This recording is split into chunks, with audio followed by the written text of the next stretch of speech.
Go to TAPgiles.com to learn dreams, engage my services, and support the channel. You tend to want to be able to jump like higher, so like if we're on this one, you want to jump up to the one above it, things like that. But at the moment it's just dragging ourselves to the edge of that lip. So when we are in this mode again, we want to say if we try to jump, so we'll actually use this controller since we're out here, because that's on all the time, so it won't, if we like held X and then it got onto this ledge and it was still holding X, then it would think that we started to hold X again because this one turned on, and then it would kind of just hop and bounce and stuff on here and constantly think we're trying to do a new jump. But if we do it out here, then we can be sure that it's actually a new press of X. So I put down a signal manipulator and put it into pulse on input on, which means when we go from not pressing X to pressing X, it will send a brief signal. Put a node here and wire it into there. And for this, we want to do a couple of things. One is to make it so that it's no longer trying to drag us towards that ledge, and also shove us upwards. And we want to be able to like ignore the ledge for a certain amount of time, so I'm just going to use a timeline, and that way we can just easily adjust the sizes on that timeline. So let's have a keyframe that turns off that follower,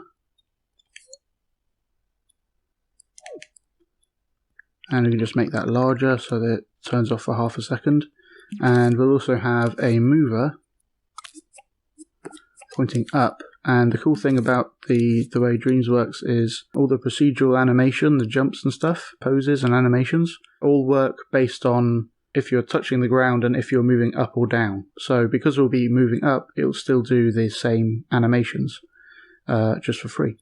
So let's make this really short and have it full strength, no damping, so that it just gives a very short like kick upwards. Yeah, and if we go solo that and play it, you'll see it does that kick upwards. Nice. Yeah, and definitely label all your keyframes and stuff, but I'm just doing it this quickly. Right, and that's when you press X, so let's try that. So press X and it does a little jump. And if we jump and hold X when we grab onto it, it doesn't do that weird hopping thing. Okay, so let's just add another ledge up here. I should do, and now those ledges should work as well. Okay, so it's probably just that it's half a second isn't long enough, so you could extend that, or just for effect I'll make this shorter and then solve it in a different way. So it's like,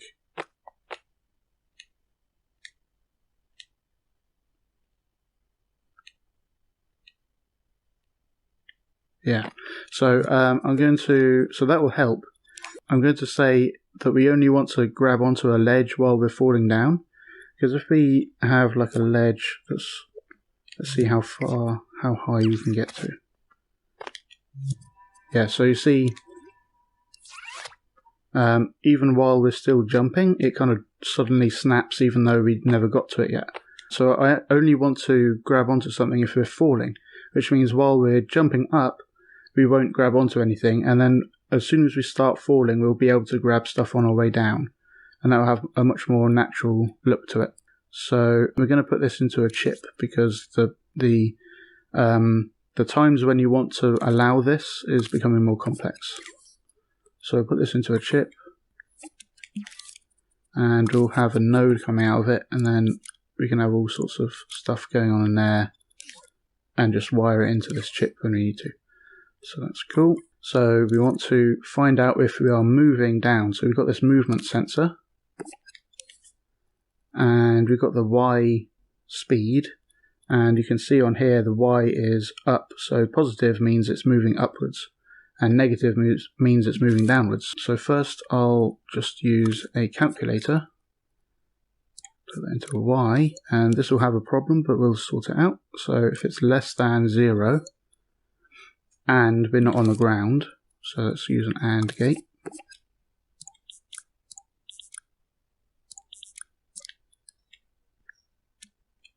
Okay.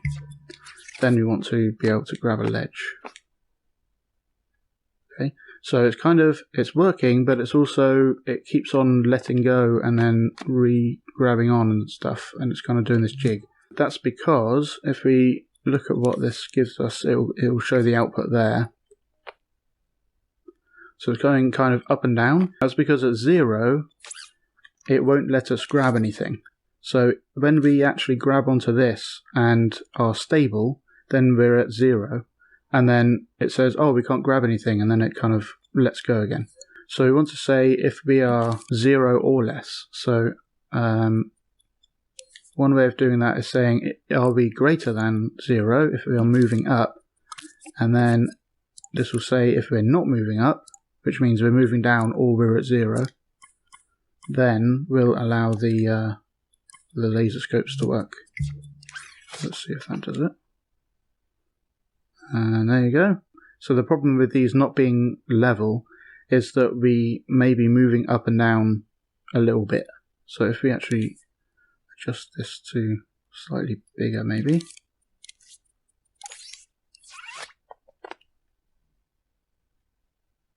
Yeah, so it's allowing a little bit of upward movement before it tries to drop. But if these were just flat, like that, then it wouldn't have any problem, because we wouldn't be moving up or down while they're going left and right.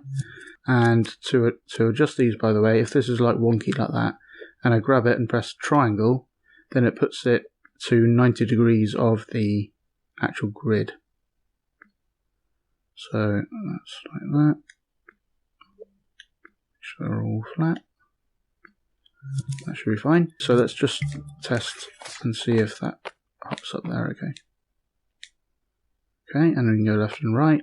Right, so another thing you normally want to do is be able to press circle to drop from the ledge. So I'm just going to adjust that so it doesn't ping out. Normally circle is linked to a setting over here which depossesses the puppet, so I'll just remove that. And then in here I want to have a timeline that does something similar to this one actually, so I'll just copy that and have that run when I push circle.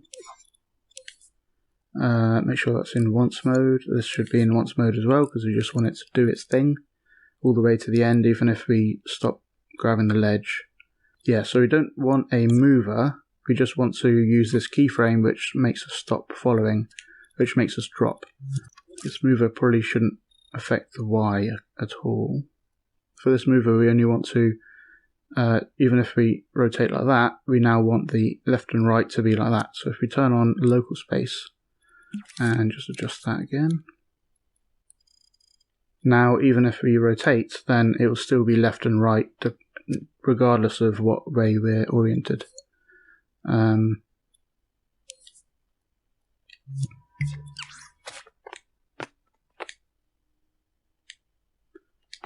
Yeah, so now we can press circle and it drops, and if we like drop from a higher ledge,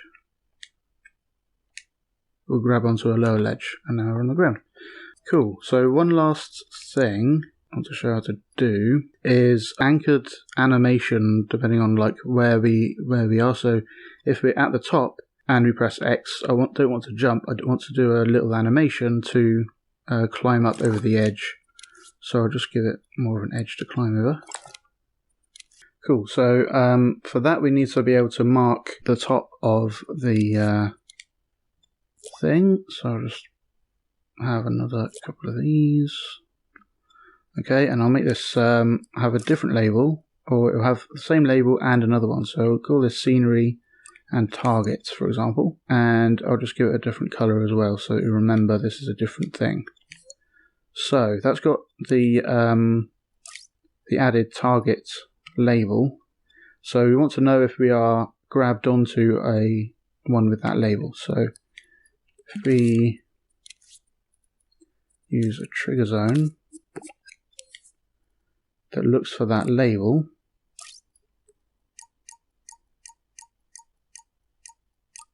target, and it doesn't matter if it's visible or collidable, and that's the same for the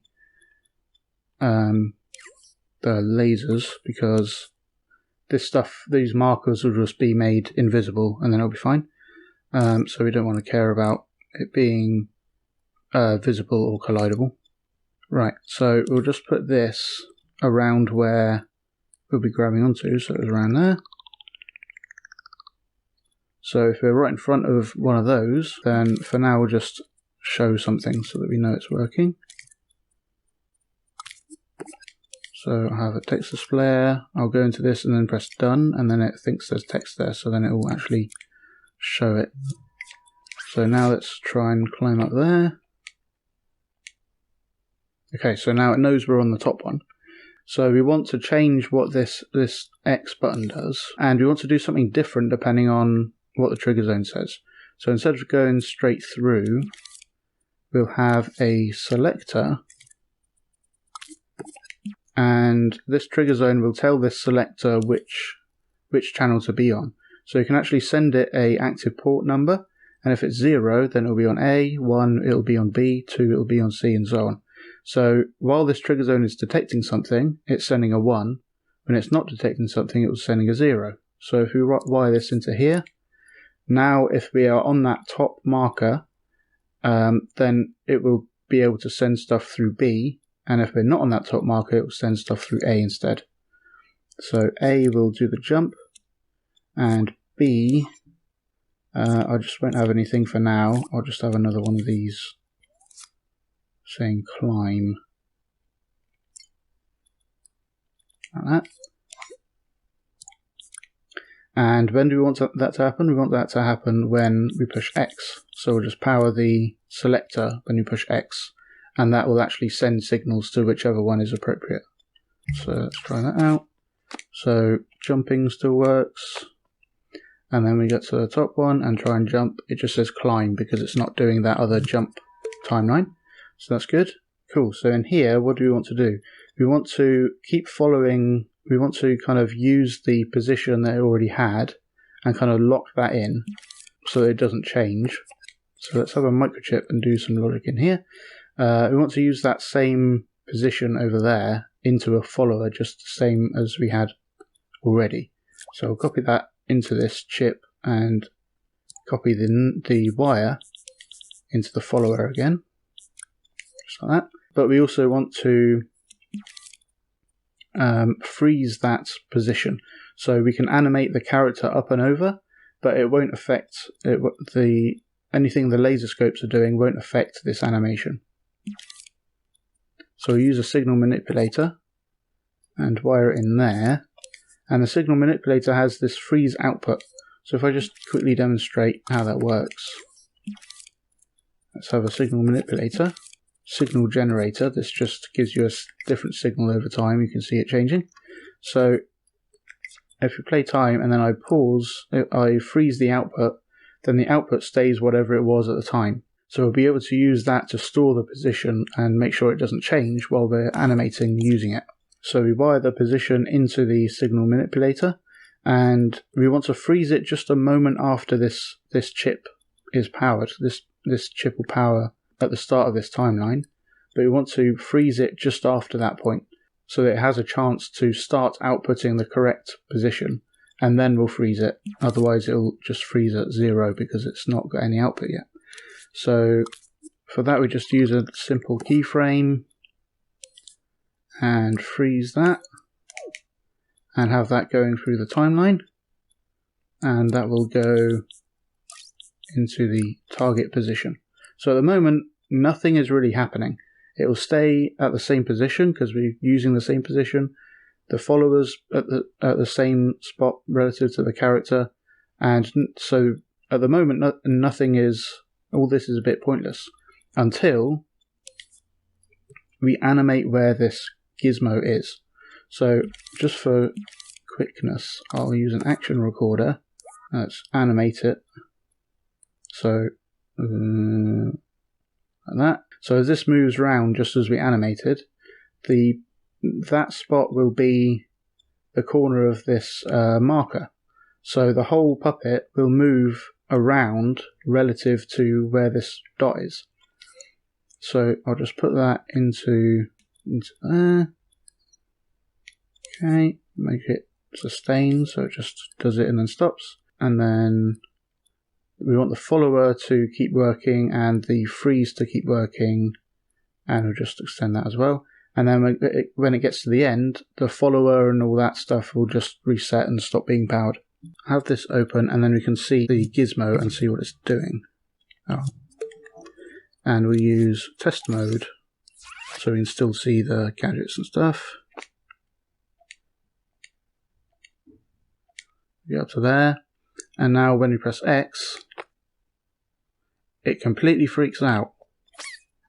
Need to expand this with L1 and right, and make sure that's just one frame, one little notch away from the start, so that it doesn't freak out and think that there's nothing found for that position. So, oh, and you end up on the top. And you can like animate the character so that it looks like it's actually pulling itself up and things like that. And you can use keyframes to change that dot instead, and that lets you kind of animate relative to a position. Cool. So if we turn on solo and then pin that to the screen, then we can kind of scrub through this and see where that gizmo is and kind of animate based on it. I'll just have a box, and we'll animate it as though it's kind of a hand still grabbing onto that corner. This won't be perfect because we just did all this by eye and by hand. I'll just expand that so it's lasts there. But it should give you the idea that you can kind of roughly keep it in sync. So if we animated a hand by keyframe and we animated the gizmo by keyframe, we could get that matching pretty well. And we could make the character look like it's actually clambering on top. Thanks for watching. I hope you learned something interesting. Go to patreon.com/TAPgiles to learn something new every day.